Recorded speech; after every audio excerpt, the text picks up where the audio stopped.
9심 बा 10심आ 70% टिबेटान नाम्बारा नोंथांमोनहा टिबेटान डिक्सनारि नायोबा मोनगोन गोरों गोराफ्रा बिथांमोननिसो बिबान नालाय जोंनिथ' नंलिया बियो दा बुंनोल'सो हागोन गोरोंफोर बुङाब्ला जानायबो नङा दा गोरोंफ्रा होनो आं एखमबा पेपार लिरबा होनो आरो नोंनियाथ' पेपारा जाया होननानै मानो जाया आं लायनो रेफारेन्स होआ रेफारेन्सआथ' सिङावनो लिरना होयो आमुखा लिरनाय आमुखा पेजाव होनना बुङो आंनि लिरनाय स्टाइला आलादा नालाय नोंना जायालै रिसार्च पेपार जाया होनना बुङो आरो ओंखायनो रिसार्च पेपारसो बुंब्ला इच्छाखौथ' हरला आरो बैफोरखौ देखायनानै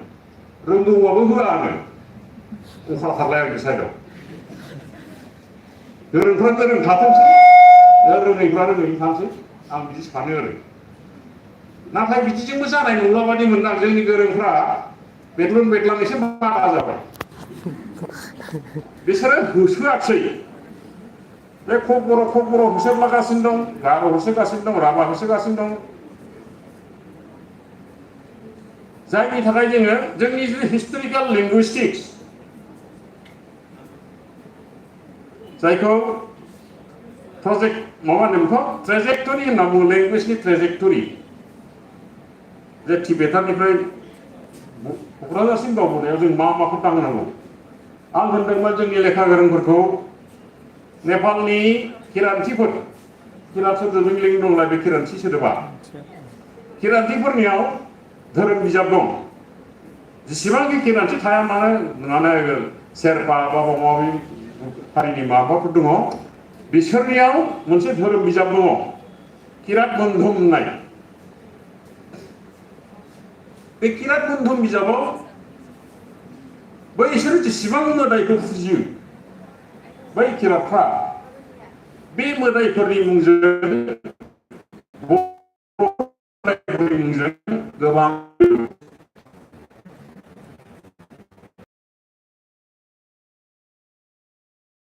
मोदाय गोरों गोराफोरजों दिनै नागिरलायथोंसै देनांखौ बे किरात बन्धुआव गोबां बाथ्रा दं आरो बिनि उनाव फैदो जोंहा दाखालि रन्जित शेखर मोसाहारि जाय गभर्नरमोन मेघालयनि बिथाङा गांसे जारिमिन बिजाब लिरदों रिडिस्कभारि अफ हिस्ट्रि अफ आसाम बे बिजाबाव बिथाङा कसारिफोरनि जारिमिनखौ बोरै स्टाडि खालामनांगौ बोरै प्रेजेन्ट खालामनांगौ बेखौ बुंदों बिथांनि बादिब्ला आसामनि 99% जारिमिन नङा 90% नङाब्लाबो इन एन्ड अराउन्ड 80% आसामनि जारिमिननि बिफावा बर'फोरनि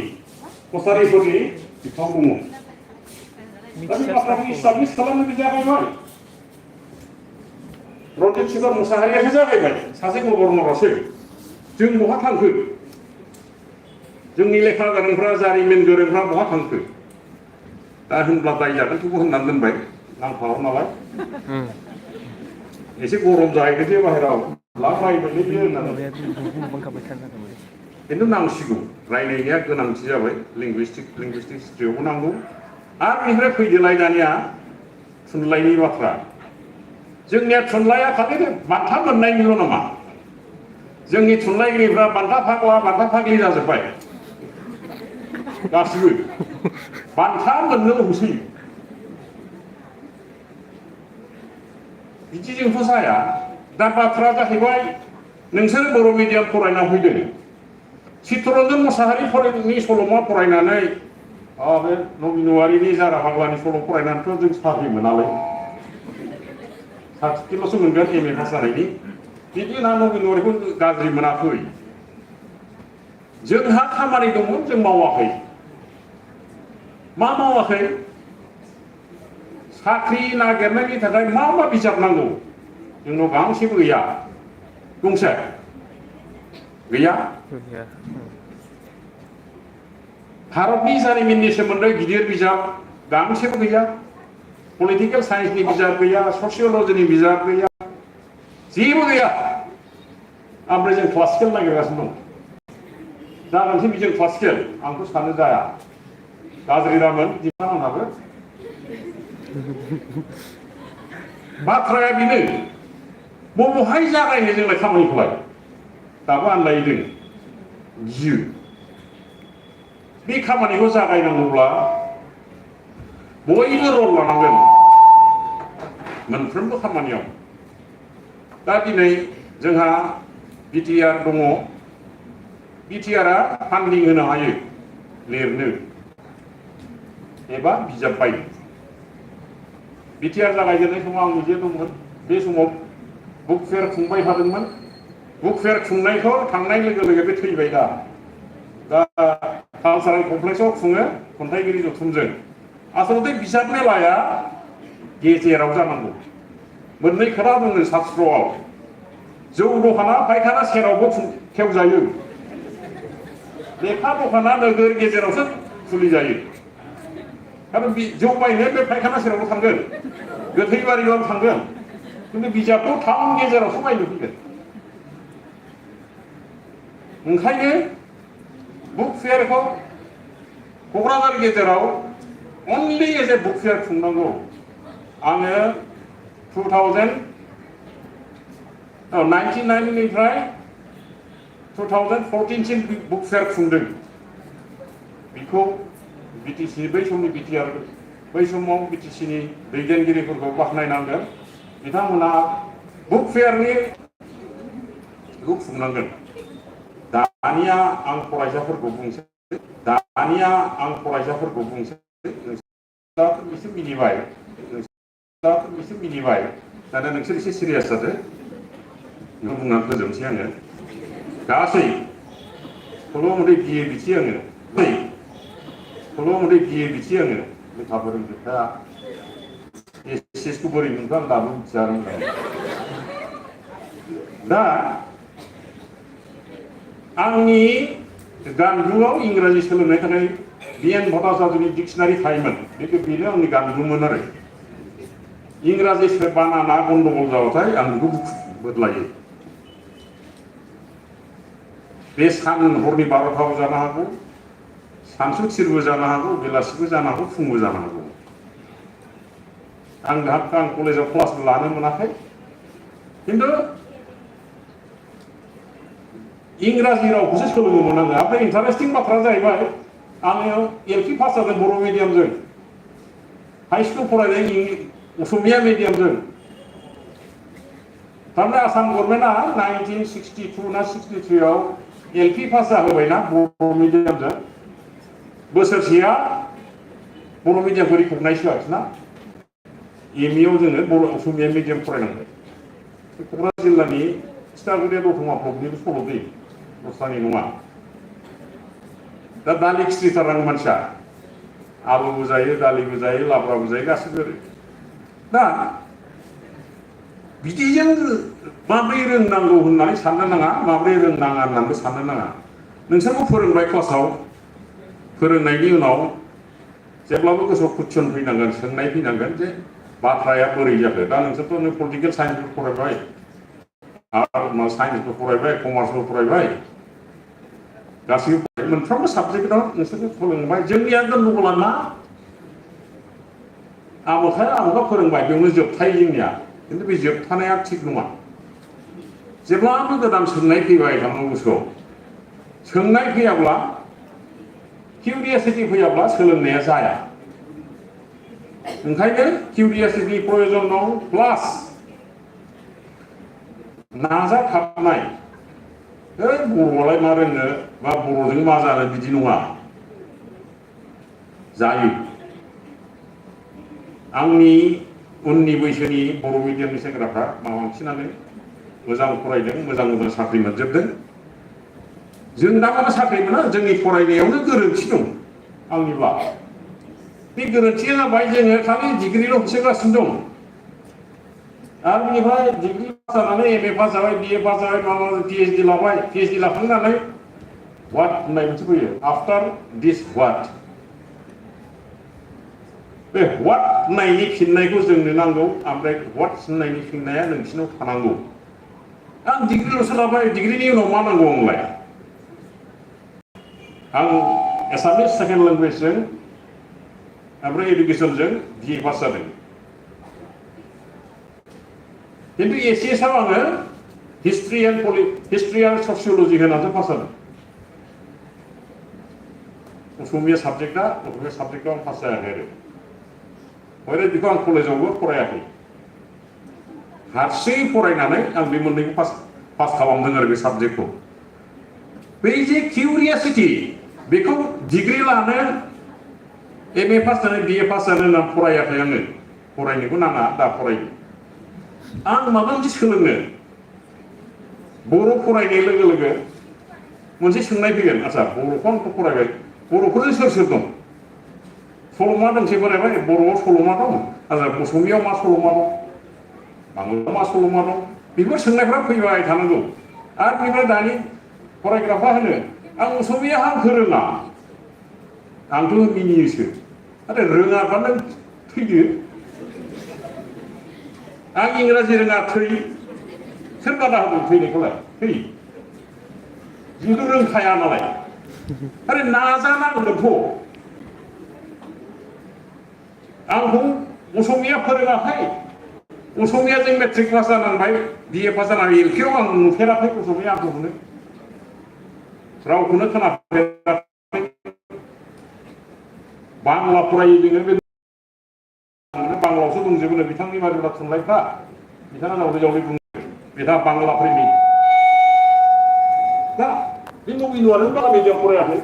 बिसोर असमिया मिडियाम फरायदों बेनिफ्राय बांलाखौ बोरैथो रोंखो जोंनियानो नोंसोरथ' बिदिबा बर'खौ रोङा मा जाबाय दे असमिया रोङा इंराजिखौबो रोंनांगौ मानो रोङाखै दुखुदामोन नाजानाया गैया जोंनाव बे जोंनि आखु थारलायो बर'फोरनि जिर' एटेम्प जिर' किउरियासिटि जेसेबां दिन जों बिदि सोलिगोन एसेबांदिन जोंनि आखलफ्रा मोजां जानाय नङा आरो दा क्लासिकेल स्टेटास मोननांगौब्ला मा नांगौ आं बेखौ थांफिननोसै ओमफ्राय बेयाव फोजोबगोन दा टिबेटान रावजों जोंजों मा सोमोन्दो दं बेखौ सरजाबनोब्ला मा फरायनांगौ मा रोंनांगौ बेखौ जोङो दाङाखैयानो होनना आं बुंगोन लिंगुइस्टिक साइन्सनि बा हिस्टरिकेल लिंगुइस्टिक्सनि बे किरात बन्धु गंगारफोरनि धोरोमनि बिजाब बेफोर गासिबो सरजाबनानै जों जेसेबां सानसिम जों फरायनाय नङा जों सोलोंनो हानाय नङा एसेबां सानसिम जोङो बर' रावखौ क्लासिकेल लेंगुवेजाव कनभार्ट खालामनो हानाय नङा बेनि मिसना सानसेबो जानाय नङा मोनसे जौसे बोसोर नांगोन जोंहा जेसेबां मानसि दं बेखौ स्टाडि खालामो बेनि उनाव दा बाथ्राया जाहैबाय बिजाब दिहुननांगौ हिउज बिजाब दिहुननांगौ दं हिउज बिजाब माबानांगौ दं दा दिहुननो ना साफायनो जोंहाथ' सरकारबो दं असमियानि आसाम सरकारा असम प्रकाशन परिषद दिहुननानै सेमिनेल बुक्स होनना बुङो जायखौ राइटारनि बुक्स बे सेमिनेल बुक्सफोरखौ बर'आव राव सोलायनांगौमोन राव सोलायनानै बेखौ साफायनांगौमोन असम प्रकाशन परिषदआ रावबो बायै अथ'स गोनांथार सोलोंनायाव बे बिजाबफोरखौ असम प्रकाशन परिषदखौ साफायदों जों गायसनदोंमोन बर'लेण्ड पाब्लिकेशन बर्ड बेखौबो फोथैना लाबाय मावदोंमोनबो बेखौ जों फोथैना लाबाय गायसनफिनजाया लेखा फरायै हारि आंनि मा गायसनफिननांगौखौ खारन बिनि गेजेरजोंसो जोङो बे सेमिनेल बुक्स जायफोरखौ फरायोबा जों रोङो सल'मा फरायबा जों लेखा रोङाथ' ग्रीक थुनलाइनि गासैबो बिजाबफोरखौ जोंनो नांगौ रमान थुनलाइनि बिजाबफोरखौ नांगौ संस्कृत थुनलाइनि मेजर बिजाबफोरखौ जोंनो नांगौ इंराजिनि बिजाबफोरखौ नांगौ बेफोरखौ जोङो राव सोलायनांगौ एरिस्टटलनि पलिटिक्स ना प्लेट'नि पलिटिक्स मोनगोन एरिस्टटलनि पलिटिक्स बेखौ बर'आव नांथारगौ जों दाङाखै फैसा होनानैबो राव सोलायहोनांगोन बेखौ W हादसननि एन इन्ट्रडाक्सन टु लिटारेचार बे बिजाबखौ नांथारगौ थुनलाइ सावरायनायनि खुन्थियाथार बे बिजाबा हरे जोंनाव गैया जों जानला मोनला लिरनायखौ फरायगासिनो दं दा बे बाथ्राफोरखौ सोरनो बुंनो सोरखौ बुंनो सोर खोनासंनो बिजाब मेलाखौ सोर खुंनो बे जेथोफ्रा जोंनाव जोबाखै दाबो मालाय असमियाफ्रा बोसोराव मोननै गाहाम खुंलाय लांबाय बुक फेयारा कलकातानियाथ' बुक फेयारनि माबाया दा 2500 खान जाबाय स्टलानो 2500 स्टल जायो इन एन्ड एराउन्ड 70 बिघा ओनसोलाव बिजाब मेला जायो सानसे थाबायजोबनो हाया बुक फेयारखौनो ओमफ्राय जोङो दखरसेखौ फरायनानै नायनानै गिदिंनानै फरायनो बायो सोरखौ बायनानै फरायब्ला होनो दा बे रिडिं कालचारखौ जों लाबोग्रोजेननांगौ दा रिडिं कालचारखौ लाबोआबा बिजाबा बिक्रि जानाय नङा दा बिजाब सेल जायाबा पाब्लिकेसना एरा बे जाबाय मोनसे साइकेल राउन्ड जाबाय थागोन बिजाबा लिरग्राया लिरगोन साफायग्राया साफायगोन बायग्राया बायगोन बायबासो पाब्लिशारा नेक्स्ट बिजाबखौ साफायगोन दा जोंनिया मा बिजाबा साफायबाय न'आव बुरि हरलाय मोस्रोम बाहा लालाय उनाव केजि हिसाब फानबाय न'आव बिना फैसा रानबाय मिथिदावथि जाब्ला बेबायदि जागासिनो दं सोरबा मुं खामायनाय फानलाग्रा साफायबाय गैयिखौथ' बहा साफायबावनोब्ला बेबायदि जानानै दं आरो जोंनिया आङो रावखौबो दाय होआ जोंनि आखलाव हारिनि आखलावबो दंखायो दाया ओंखायनो बबेबा जागायदो जोङो जागायनांगौ जोंहा बबेयावबा बे जागायनाय हाबाफोरखौ मावनांगौ सरकारा एसे मदद होनांगौ बेनो आरो दा आं बाराखौ बुंलिया सोरनावबा नांबाय खुगाबो गाज्रिखा आखलाबो गाज्रि दा बेखौनो बुंनानै सोरनावबा नांदोंब्ला सोरबा दुखु मोनदोंब्ला बिसोरनाव निमाहा बिनानै आंनि बुंनायखौ बेयावनो फोजोबबाय